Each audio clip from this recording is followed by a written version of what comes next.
Bollywood star Ajay Devgan Hyderabad లో అంతర్జాతీయ స్థాయి ఫిల్మ్ సిటీని నిర్మించనున్నారు. తెలంగాణ ప్రభుత్వంతో ఎంఓయు కుదుర్చుకున్నారు. డిసెంబర్ 8-9 గ్లోబల్ సమ్మిట్ లో ఈ ఒప్పందం జరగనుంది. తెలంగాణను 2047 నాటికి $3 ట్రిలియన్ ఆర్థిక వ్యవస్థగా తీర్చిదిద్దే లక్ష్యంతో వినోద రంగంలో భారీ పెట్టుబడులు పెడుతున్నారు. ఈ క్రమంలో బాలీవుడ్ నటుడు అజయ్ దేవగన్ హైదరాబాద్ లో ప్రపంచ స్థాయి ఫిల్మ్ సిటీ ఏర్పాటుకు ముందుకు వచ్చారు.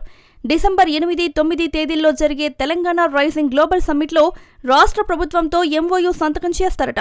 ప్రస్తుతం ఈ న్యూస్ బాలీవుడ్ లో వైరల్ గా మారింది.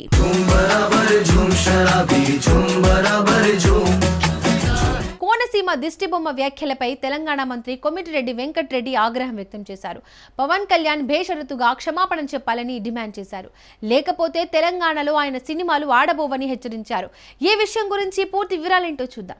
ఆంధ్రప్రదేశ్ ఉప ముఖ్యమంత్రి పవన్ కళ్యాణ్ కోనసీమ దిష్టిబొమ్మ వ్యాఖ్యలు తెలంగాణలో తీవ్ర ఆగ్రహాన్ని రేకెత్తించాయి. తెలంగాణ మంత్రి కోమటిరెడ్డి వెంకటరెడ్డి ఈ వ్యాఖ్యలను తీవ్రంగా ఖండించారు. పవన్ బేషరతుగా క్షమాపణ చెప్పాలని ఆయన డిమాండ్ చేశారు. లేకుంటే తెలంగాణలో పవన్ సినిమాలు ఒక్కటైనా ఆడబోవని స్పష్టమైన హెచ్చరిక జారీ చేశారు. తెలంగాణ ప్రజలు ఫ్లోరైడ్ నీరు తాగడానికి కారణం ఆంధ్ర పాలకులేనని, దిష్టి కాదని ఆవేదన వ్యక్తం చేశారు. చిరంజీవి మంచివారని, కానీ పవన్ కు రాజకీయ అనుభవం లేదని వ్యాఖ్యానించారు. ఈ వివాదం రెండు రాష్ట్రాల మధ్య కొత్త ఉద్రిక్తతలకు దారితీస్తుంది.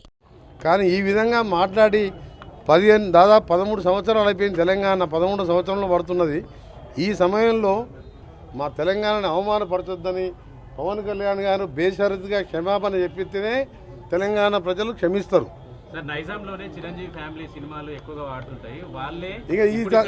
ఇప్పుడు దానికి క్షమాపణ చెప్పకపోతే ఎవ్వరు కూడా చిరంజీవి గారికి సంబంధం లేదు. Chiranjeevi is a super man. ఆయన ఎప్పుడు కూడా వివాదాలకు దూరంగా ఉంటారు. కానీ పవన్ కళ్యాణ్ కొత్తగా రాజకీయాలకు వచ్చి డిప్యూటీ సీఎం కాగానే తెలిసి తెలియకనే మాట్లాడిండో, మరి కావాలని తెలంగాణ వాళ్ళని అవమానపరచాలనుకుండో ఏమనుకుండో, కానీ దానికి క్షమాపణ చెప్తే కనీసం ఆయన సినిమా 1-2 రోజులన్నా ఆడుతుంది.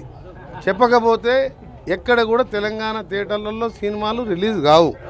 సినిమాటోగ్రఫీ మినిస్టర్గా నేను చెప్తున్నా ఈ మాట. జేమ్స్ కెమెరూన్ దర్శకత్వంలో వస్తున్న అవతార్ 3 డిసెంబర్ 19న ప్రపంచ వ్యాప్తంగా విడుదల కానుంది. కానీ భారత్లో ఈ సినిమాకు ఊహించినంత హైప్ లేదు. అవతార్ 2 మిశ్రమ స్పందనే ముఖ్య కారణమని తెలుస్తోంది. ఈ విషయం గురించి పూర్తి వివరాలేంటో చూద్దాం. ప్రపంచ స్థాయిలో అతిపెద్ద ఫ్రాంచైజీలలో ఒకటైన అవతార్ సిరీస్ 3వ భాగం డిసెంబర్ 19న విడుదల కానుంది. 2009లో వచ్చిన మొదటి భాగం సినిమా చరిత్రను మార్చగా 2022లో విడుదలైన అవతార్ 2 భారత్లో మంచి ఓపెనింగ్ సాధించినప్పటికీ వసూళ్లు నిలబెట్టుకోలేకపోయింది. కథలో కొత్తదనం లేకపోవడం, వర్డ్ ఆఫ్ మౌత్ పాజిటివ్ గా రాకపోవడం ఇందుకు ప్రధాన కారణాలు. ఇప్పుడు అవతార్ 3 ట్రైలర్, టీజర్లు కూడా ప్రేక్షకులను పెద్దగా ఆకట్టుకోలేకపోతున్నాయి.